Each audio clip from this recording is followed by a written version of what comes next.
I'm Jennifer Horn. And I'm Grant Stinchfield. All right. So I'm going to go back in time into the time machine. And I was speaking at an event out in the Inland Empire, and I met a candidate at that point for Congress, David Serpin. I was so impressed by him. He sounded, he's saying all the right things. It seemed like he had that organization going. It is difficult to be a conservative here in California. And so lo and behold, he is back. He is running for governor, and still impressed with him, by the way. David Serpa is here. You can give him a follow and get involved with his campaign. Donate, volunteer, serpaforgovernor.com, running for governor here in California as a Republican. David, thanks so much for being with us. Welcome to the Morning Answer. Dan, Grant, it's good to be back with you guys. I enjoyed your time machine noise. We pay high price for our sound effects here. Well done. All right. So tell me, David, you have, I know, been active in politics, and I always think it's important for people who are unfamiliar with you to know your reasons for running for governor, the reasons that you are involved in politics in California, because there are a lot of conservatives who sometimes say it's just hopeless. Why do people even try? But we need people to try to save our state. Oh, that's right. And so a big part of what I've been doing is I want to flip the state of California, the whole state, in one election cycle. It's been done before. We saw it happen with Texas in 1994. We've seen this sort of Jimmy Carter moment where, we've seen large momentum, and we've been gaining momentum in the state of California in the past several election cycles, picking up House districts, which is why you see the move for Prop 50 to try to rug pull all the momentum that the Republicans have been gaining. But I think the Democrats have overplayed their hand. I think that regardless of whether or not Prop 50 passes, I think we pick up seats. We protect the House here in California, and we can flip the Assembly in one election cycle and flip the Senate in two election cycles. But we have to get united. We have to start working together. We have to start realizing that it is not just about one seat at the top of the ticket, but it's about the 8 seats in the executive branch. It's about winning the Senate and the Assembly. And in order to do that, we really should take a page out of what Bush and Rove did in 1994 and work together, lock shields, do what Trump did in 2024, where he builds an administration and a team that's ready to go to work on day one. You know, it's interesting because the attempted assassination of President Trump galvanized America, and I think it was one of the reasons for his victory. But there was only a few months from that until Election Day. Now we've got the assassination of Charlie Kirk. We've got this poll in California that says 50% of the people are willing to vote for a Republican, which is pretty amazing in California. My only fear is the time difference. We've got a lot more time than there was between President Trump's attempted assassination and everything going on right now, where it seems like really Democrats are floundering. You know, I'm grateful for the time because we need to use it in order to get on the same page and work towards a common message, find the right candidates for the right seats. You know, we have about 270 plus days until Election Day. And you're absolutely right. If we do not make the most between now and the primary on June 2nd of 2026, then we lose. We lose the momentum. But if we use this opportunity to get on the same page and we say, hey, listen, this is a tragedy. What would Charlie want us to do? And the day that Charlie was killed, I called up the other candidates on that day and the next day, and I started trying to put together this closed door executive meeting.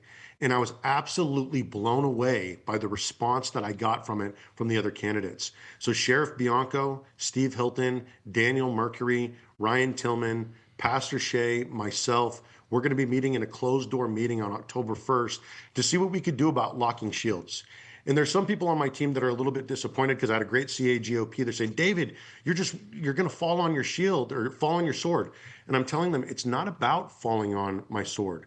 It's about making sure that we have all of our shields interlocked and that all of our swords are in the fight, because we have a lot of work to do. We need to get someone who's running the charge in the House, the Senate, the Assembly, especially with everything that could happen here with Prop 50.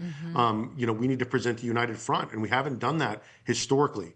But if we take a page out of the history books and we do that, and we get organized through something that I call the Republican Regiment, separating the state of California into 5 different battalions, with 5 different companies and, 4 different squads in each one of those companies, and start getting people where they need to be. Hey, you want to register voters?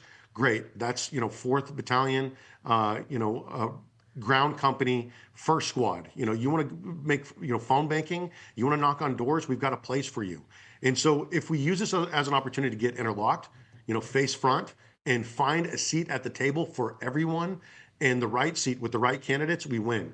If we do it like we've done it in the past, we get slaughtered. Yeah, I'm really happy to hear you say that, because the last thing we need to do as a party is shred each other apart based on whatever gubernatorial candidate we're going to back or wherever we stand on issues. We need everybody to be working together. And I think that's really important. I also know that you are very serious. I know you have so much integrity in the way that you run these campaigns, and that you've created this contract to California, essentially, that you've signed.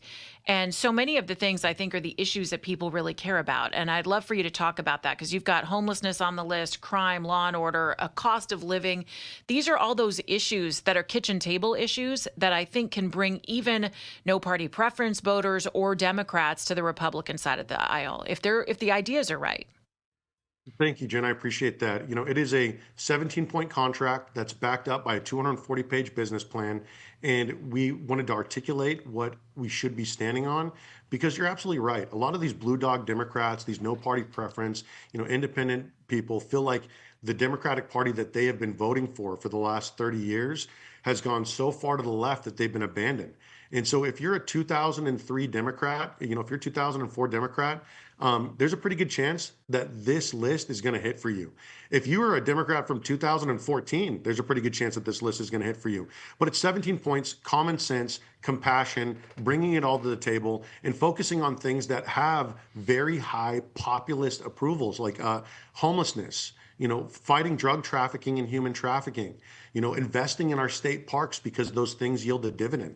We spend about $1 billion a year on our state parks here in California, and it creates tremendous revenue, about $7 billion annually. We're set up to feed the world here in California, and yet our farms have been being dried up on purpose. And so in finding where that money is that has already been voted on to create the water infrastructure that we were promised when we approved about $8 billion. And so this is a team job. You need a controller that's going to go in and audit the state of California, find where the money has went for the PPP loans, the lottery money, the water infrastructure, for homelessness, for housing, all of this different stuff that we have voted on over the course of the last 20 years. The money has been spent. Where are the results? And then those results should be referred to Attorney General for prosecution. And so the thing is, we could bring back agriculture. We could make energy abundant. We have everything that we need here in the state of California to be successful far into the future, but we're acting like idiots. We're capitalizing on scarcity instead of banking on abundance. We have all of these bastardized relationships between public-private partnerships, where we're subsidizing these industries $20, $30, $40 billion a year, getting no results for them, and then we're surprised when our money is being drained out of us. Which is why I'm a big fan of what President Trump has been doing right now with a lot of these things on the federal level, because they're right out of the contract with California.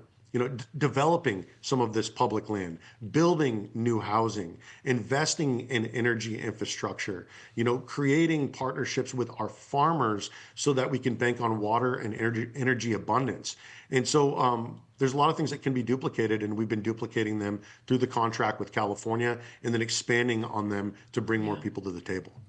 I love we it. certainly appreciate you coming on, and everything in that contract is what California could use. So just keep at it. And thank you, David. Yeah, absolutely. David Serpa running for governor, and you can get involved with his campaign. You can volunteer, donate, check him out, serpaforgovernor.com, SERPA for FOR governor.com, and check him out there. And David, I know we'll be talking again soon. Thanks so much for joining us today. Looking forward to it. Thanks for having me on, guys. Thank you.